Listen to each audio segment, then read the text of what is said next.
muda. Então, o Clube dos 13 vai organizar. Então pega os 13, que são nada mais que os 12, que a gente já sabe quem são, mais o Bahia. É o Clube dos 13. Por que o Bahia? Porque é o clube que tinha mais torcida do Nordeste, chamam do Nordeste aqui e pronto. Quem articulou isso foi o Carlos Miguel Aidar. Aquele Carlos Miguel Aidar da banana, né? 30 anos antes ele era tido como um grande advogado, um grande gestor, administrador, e ele conseguiu levar todo mundo no bico, e ele foi o articulador desse Clube dos 13.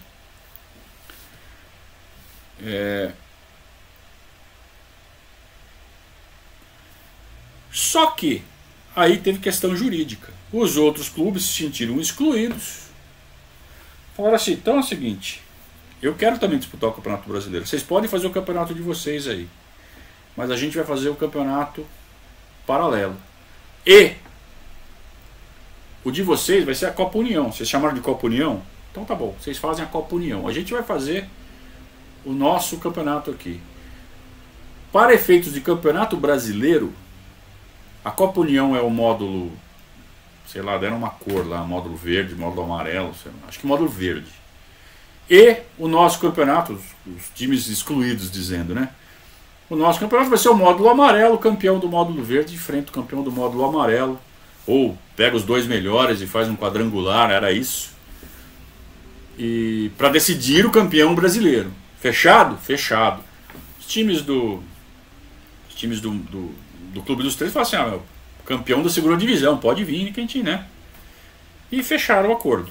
Então, a mídia toda tratou o módulo verde como o Campeonato Brasileiro. Isso é fato. Então aí você tem aquela coisa de como a mídia tratou e que estava acordado e assinado. Então é por isso que a briga existe até hoje. O Flamengo fala que foi campeão, porque de fato foi. Ele foi o campeão do campeonato que tinha os melhores times e tal, e foi campeão jogando bola. Mas tinha que ter disputado com o campeão do módulo amarelo, que é o que tinha sido assinado, cara. Então eles têm todo o direito de se sentir campeões brasileiros, mas o esporte também tem. Então é uma coisa muito difícil, é um dilema, né? Enquanto palmeirense, eu não tenho dúvida de afirmar que o campeão brasileiro de 87 é o esporte. É o esporte, claro, óbvio. Mas para chegar nisso, o Palmeiras teve que ser eliminado, né? Vamos contar a eliminação do Palmeiras. Para contar a eliminação do Palmeiras, vamos contar a reformulação que foi feita quando acaba o Campeonato Paulista e começa o Brasileiro. Palmeiras dispensa o Guina, menino, né? Centroavante. Por quê? Porque contratou uma promessa do interior paulista para disputar a posição com o Buião, com o Bizu. Disputar a posição com o Bizu. O Buião não chegou ainda. Vai disputar a posição com o Bizu. É o grande Rodinaldo do Noroeste de Bauru. Nossa, como era ruim. Esse era ruim. Esse era ruim, cara. Como doía a ruindade dele. Rodinaldo. Todos os caras que não tem, sabe, envergadura, né, pra vestir a camisa do Palmeiras. Ah, e o Tato, né? Veio o Tato da Inter de Limeira. O Tato, que tinha sido o carrasco do Palmeiras no Campeonato Paulista de 86. Um ano depois ele vem como reforço do Palmeiras, para jogar na ponta direita. Então o Palmeiras tem para jogar a Copa União o Tato, o Adalberto e o Mauro Van Basten. Esse é o ataque do Palmeiras. Meu Deus do céu. Então isso explica por que o Palmeiras faz um papel tão pífio na Copa União. A Copa União são 16 clubes, como eu disse, são o clube dos 13, e eles convidam mais 3, Santa Cruz, Goiás, mais um aí, acho que o Sport, não sei. Santa Cruz, Goiás, Curitiba talvez? Ah, não sei.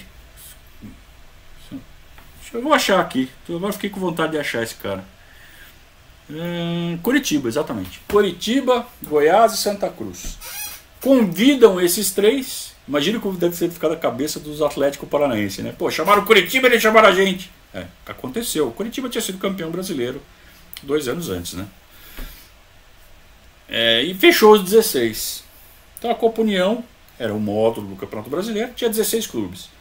2 grupos de 8. primeiro turno e segundo turno para classificar para semifinal e final. Mesma coisa do Campeonato Paulista. E o Palmeiras, na verdade, acho que era semifinal e final, isso mesmo. O Palmeiras fica em terceiro lugar no primeiro turno. Teria que ficar pelo menos em segundo. Mas assim, fica em terceiro lugar bem longe. Mas bem longe. Ah, não, era assim. Tinha que ser campeão do turno, campeão do segundo turno e os dois melhores.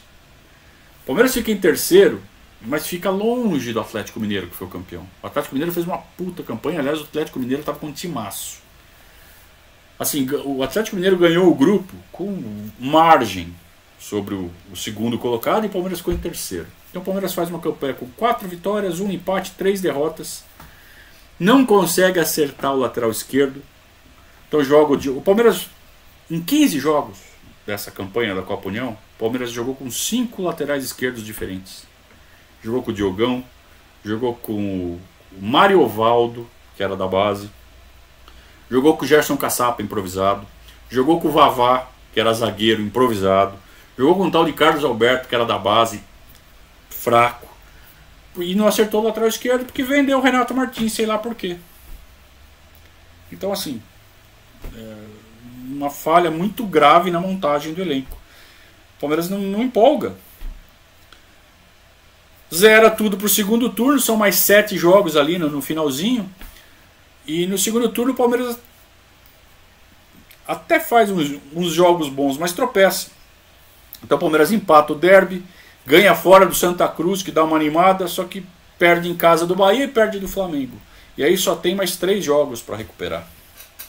E tem que começar a fazer conta. São 7 jogos, é tiro curto.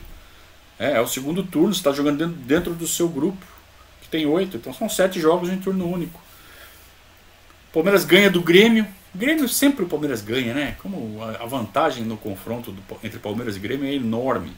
Quando é mata-mata é equilibrado, mas quando é jogo de turno, o Palmeiras sempre ganha do Grêmio. Ganha do Botafogo e aí chega na última rodada precisando de um pequeno milagre. Precisa ganhar do Atlético Mineiro lá no Mineirão. O Atlético Mineiro tá voando. Tá com um timaço. Ainda precisa torcer para ter uns resultadinhos ali paralelos para ajudar. Nem precisou fazer conta porque o Palmeiras perde do Atlético Mineiro e acaba o ano. E acaba o ano assim de um jeito bem broxante, né? Bem, puta, que não fomos nem notícia, não fomos nem coadjuvante, né? A gente foi figurante nesse campeonato. Então isso doeu também. Então o Palmeiras faz um 87 começando assim com uma expectativa de título brasileiro em 86. Mas vem com aquela coisa de ritmo quebrado e é eliminado pelo Bahia, em casa. Aí joga o Campeonato Paulista inteiro. Empolga no primeiro turno, campeão do turno, recorde de invencibilidade. Para perder do São Paulo por paura, por medo, por perna tremendo. E ser eliminado pelo São Paulo. E aí você vê a diretoria enfraquecendo o time de maneira assustadora. E assim, o time lembra aqueles times de 80, 81. Então é aquilo. O palmeirense, vamos chegar bem pertinho do título em 86. Chegamos a sonhar com o título em 87. Para, sabe, o castelo de cartas cair. E você voltar a ser um time no segundo semestre, na Copa União, que não é nem coadjuvante, que não é nem o time que foi batido para o campeão, era figurante no Campeonato Brasileiro. Isso dói, cara, isso dói. E aí você vai entrar em 88 sem perspectiva nenhuma de ser campeão, só torcendo, né, pela camisa, por tudo mais, mas né, se você tirar os nomes, assim, analisar só os times, esse time contra esse time contra esse time, esse time aqui não vai ganhar nunca, é o Palmeiras. Não vai ganhar nunca.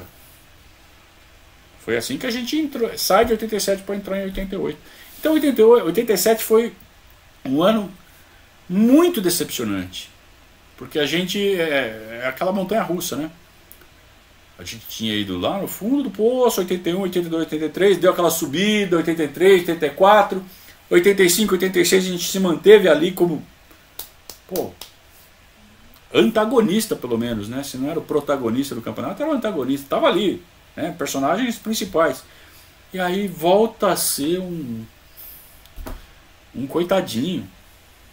Ah, como doía isso, cara. Ah, pô, eu torço pro Palmeiras, não torço pra Portuguesa não, velho. E mais episódios para deixar a gente com a casca realmente reforçada. Se a gente continuou palmeirense, seguiu sendo palmeirense, levando esse tipo de pancada, é porque não é para qualquer um, viu, amigão? Não é para qualquer um. Importante lembrar aqui como fez o Luiz. O Palmeiras terminou a Copa União, sei lá, ele fala que foi em oitavo. Eu acho até que foi mais para baixo. Tinha 16. O Corinthians foi o último colocado da Copa União. Então, se tivesse rebaixamento, nesse ano o Corinthians tinha sido rebaixado. Aqui não tinha rebaixamento. Mas o Corinthians ficou em último lugar no Campeonato Brasileiro de 87, no módulo verde, que era a Copa União. O Vitor faz o Vitor faz a comparação aqui, que o Palmeiras na década de 80 era igual jogar banco imobiliário. Quando chegava pertinho ali, você tinha que voltar várias casas e falava, vou chegar, volta tudo. Eu não sei se era banco imobiliário que era assim. Eu lembro que quando era criança eu jogava ludo. Aí quando chegava perto da casinha ali, vinha outro peão e roubava teu lugar, você tinha que voltar para casa. Então é isso, rapaziada. Ó, muito boa a participação de vocês. Só tenho a agradecer. E espero que vocês tenham gostado de mais esse capítulo, né? Capítulo dolorido, capítulo dos piores da fila. 87 foi um dos piores anos. Porque exatamente essa sensação de estar chegando perto e de repente você volta ao começo, você volta ao zero. Você tinha um time até bom, podia ser campeão a qualquer momento, a qualquer campeonato que tivesse, dava para beliscar. De repente a gente estava com um time horroroso de novo. Mariovaldo, Rodinaldo, Bizu, Tato, Mauro Van Basten, Célio. Puta que pariu. Que tristeza.